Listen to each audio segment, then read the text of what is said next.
Okay, so let's continue our discussion of Ibsen's A Dollhouse, and I want to get to the part where Nora performs the tarantella dance in practice for her husband.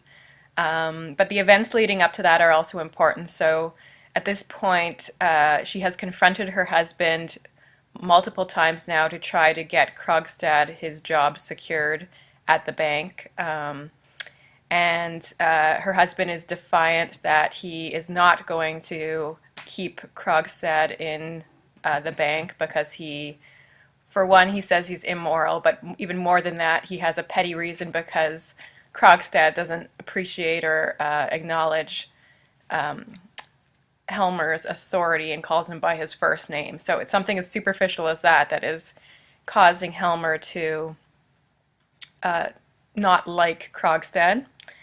And then Krogstad does come to Nora, and once he's received his notice in the mail that he's been fired from his position, he once again confronts Nora that he has a letter that he's going to give to her husband that confesses everything that's occurred, and he's also going to blackmail her husband into giving him a better job because their family and Nora's reputation is now on the line, and he has all the information that he needs to ruin her reputation in the society. So we have this confrontation between Krogstad, and what he really wants is for his reputation to be returned and to once again gain social status by having a higher paid job and more power within the bank. So Krogstad, this is what he says to Nora. He says, "I'll tell you, I want to get on my feet again, Mrs. Helmer. I want to get to the top, and your husband is going to help me. For the last 18 months, I've gone straight. All that time, it's been hard going. I was content to work my way up, step by step. Now I'm being kicked out, and I won't stand for being taken back again as an act of charity. I'm going to get to the top, I tell you. I'm going back to the bank with a better job. Your husband is going to create a new vacancy just for me.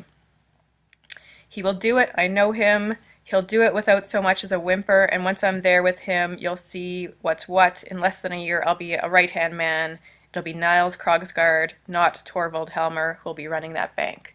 So he has very strong aspirations to run the bank, and he sees this as, a kind of redemption for his character, that he's going to redeem, or not redeem himself, but regain the power and the status that he has lost based on his own crime of forgery, and then being held down by Helmer as well, being fired from his job.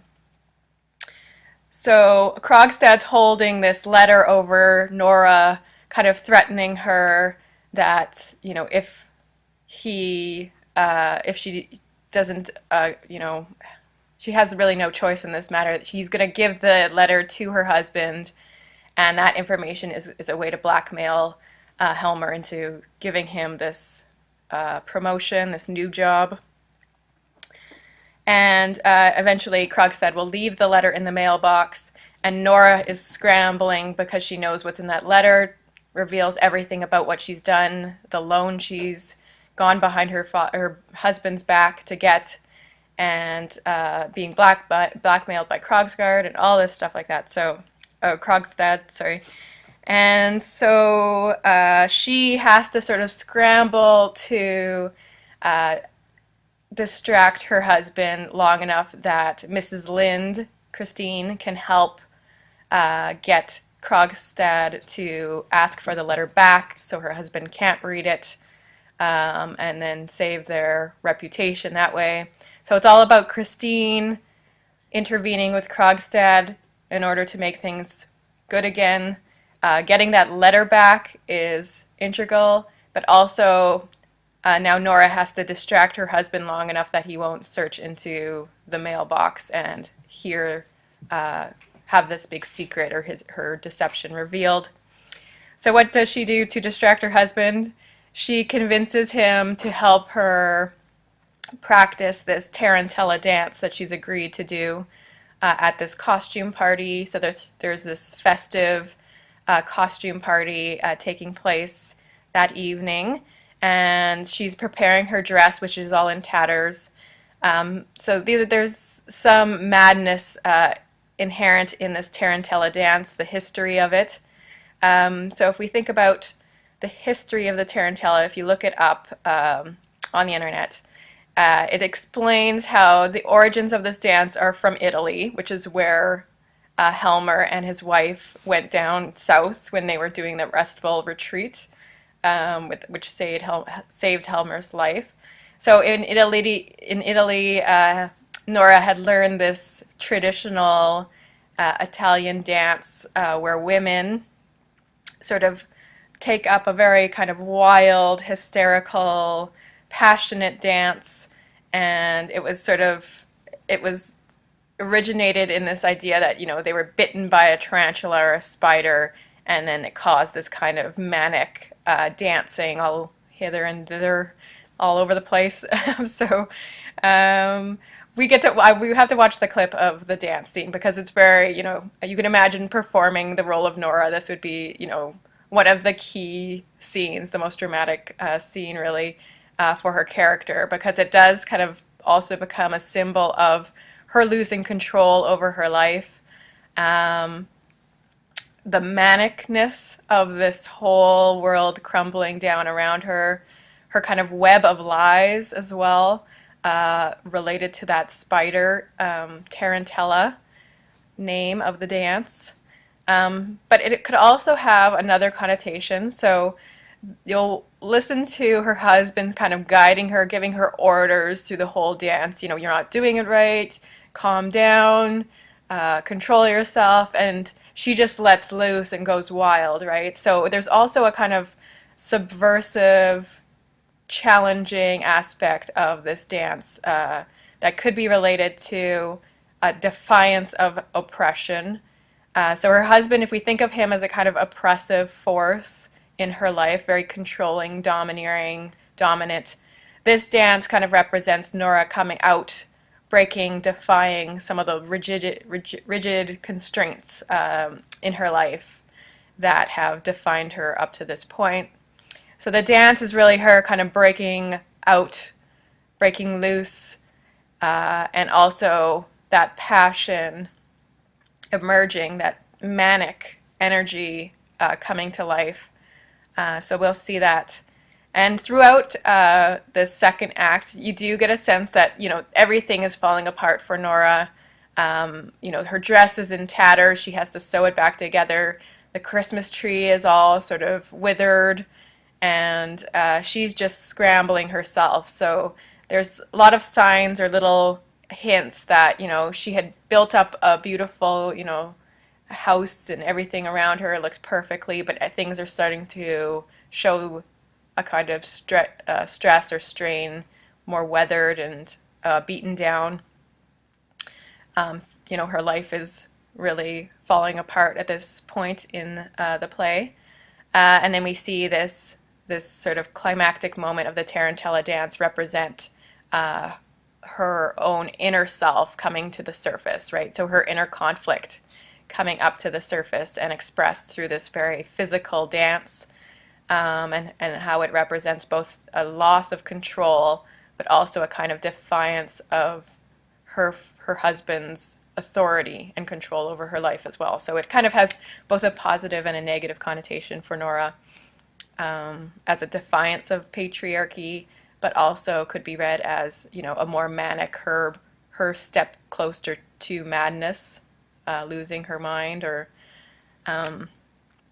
and you do get a sense that she is kind of losing it a little bit. She talks to Krogstad and reveals that she's contemplated many different things, including running away, or worse, right?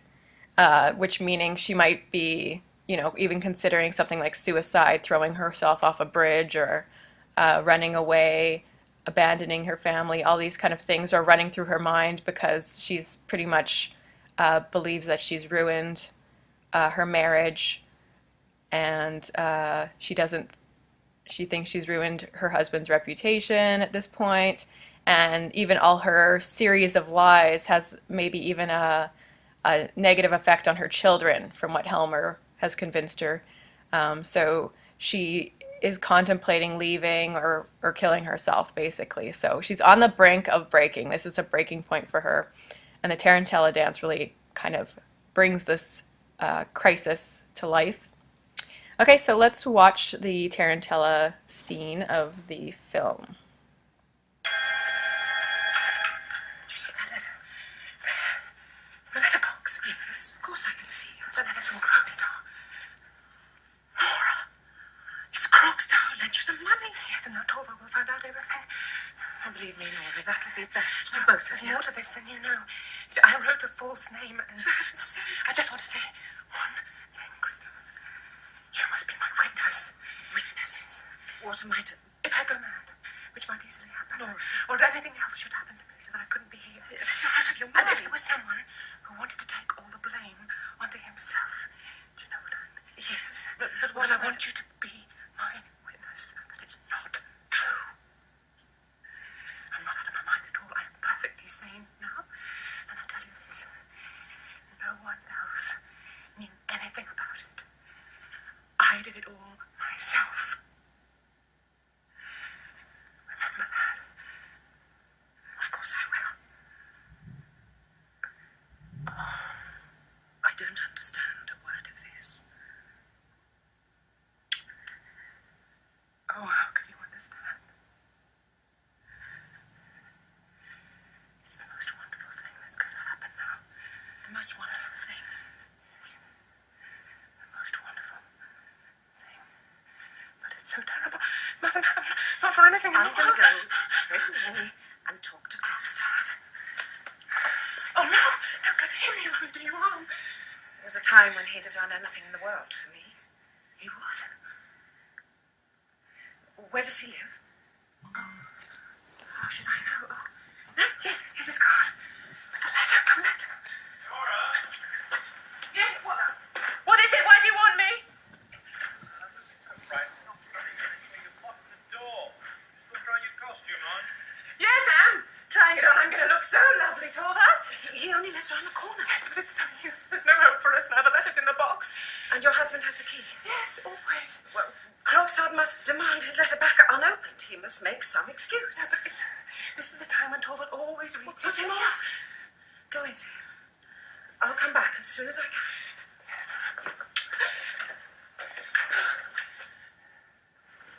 Torvald. So, a man may finally venture into his own sitting room again. Come on, Rand. Now we're going to be allowed to see the... What's this? What's what, Torvald, dear? Rank told me to expect a great dressing up scene. Well, that's what I understood, but I was wrong. Oh, well, no one's allowed to admire me in all my finery until tomorrow. Tired, Nora, dear. Have you been practicing too much? No, I haven't practiced at all yet. You'll have to, though. Oh, I know I will, but I just can't get anywhere without your help. I seem to have completely forgotten it all. We'll soon brush it up. Oh, yes. Take care of me, Torvald, would you please? I'm just so nervous. All those people. You must devote yourself exclusively to me this evening. I promise. Not a stroke of I business. promise this evening I'll be completely at your service, you poor helpless little thing. What are you looking for out there? I'm just going to see if there are any letters. No, don't do that, Torvald. What's the matter No, now? but please don't. I beg you, because there aren't any. Let me look, though.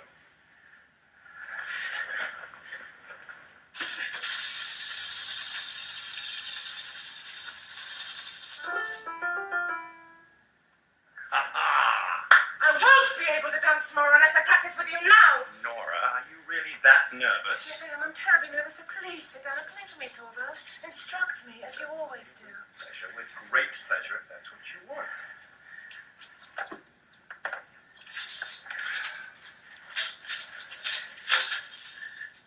Play for me now. I'll dance for you now. 2, 3, 4.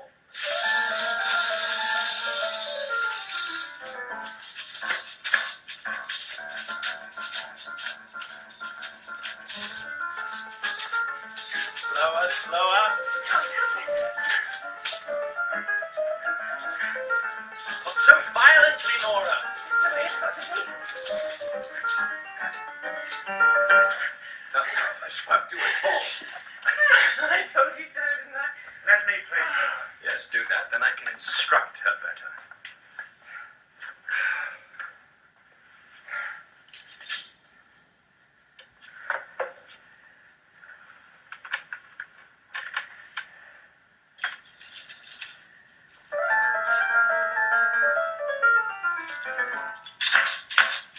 One.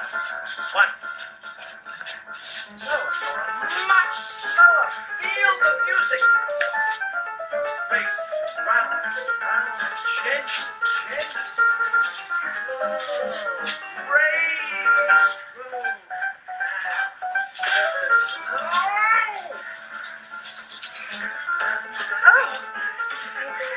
Dear sweetest Nora, your dances and your life depended on it. Stop, Frank. This is sheer madness.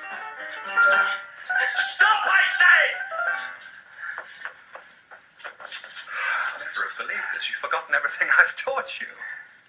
There you are, you see. You're going to have to go on instructing me right up until the last minute. Well, you can certainly rely on that.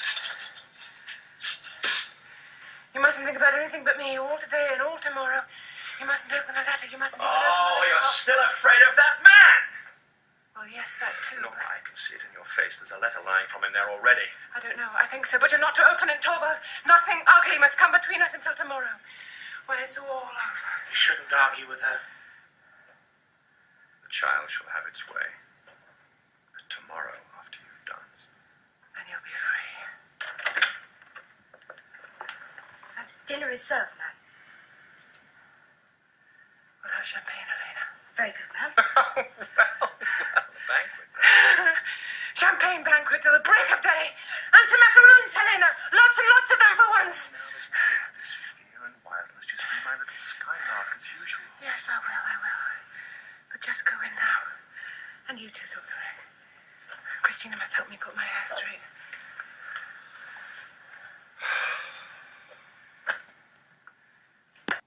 So as we saw in that scene, Nora's dancing takes on a kind of manic expression of her inner conflict and all of the stress and strain that she's been going through. But you do get a sense that she's approaching a kind of madness, but it's also, it seems like she's almost looking forward to this breakdown because it's something that's anticipated. So if you look at the stage directions for her dancing, you do get a sense of the conflict also between her and her husband. So Dr. Rank sits down at the piano and plays. Nora dances more and more wildly. Helmer stands by the stove, giving her repeated directions as she dances. She does not seem to hear him. Her hair comes undone and falls about her shoulder. She pays no attention and goes on dancing. So you saw that in that scene where her appearance becomes more and more kind of unkept, and her hair is flying freely. She's dancing more liberatedly, more freely, and even at the end there, she demands that the sort of maid gets champagne and as many macaroons as she wants. So there's almost this kind of liberated feeling that comes across knowing that one's life is on the brink of disaster, that everything that at the end of, after their party tomorrow, that her whole world could fall apart. So she is anticipating the worst, the breakdown of her marriage, but at the same time there's kind of this, she's coming undone, and it's both a liberating experience and a terrifying one, I think, for her character.